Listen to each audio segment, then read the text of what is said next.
Hi, hello mga upaw. Gumawa ako ng turmeric powder. Alam nyo, para sure kayo na puro talaga yung turmeric powder nyo. Ay, ay, naku, nagkamali pa ng Yan kasi daldalan daldal. Para puro talaga yung turmeric powder nyo na ginagamit. Bumili na lang kayo ng fresh. Tapos, hiwa-hiwain nyo ng maninipis.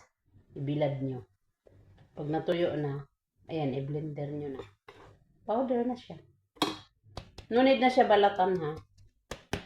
Puhugasan nyo lang maigi. Talagang maigi. Ilang beses. Ulit-ulitin nyo para luminis yung balat. Kasi importante din kasi yung balat. Minsan kasi sa mga gulay o minsan nasa balat din yung mga vitamins. Kaya, ayan no.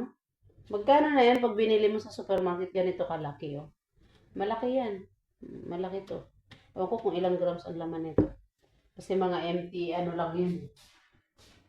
Mga empty container lang yan kasi mga iniipon ko tapos kasi yung amo ko mahilig magtapon yan ako naman para akong basurera nililinis ko tinatago ko tingnan nyo naman ang ganda ng container na to tapos tinatapon lang kaya ayan yan ang masasabi ko sa inyo pag gusto nyo ng puro na turmeric gumawa na lang kayo sa sarili bumili ka ng 1 kilo kasi pag binili nyo to sa supermarket ang mahal na grabe ang mahal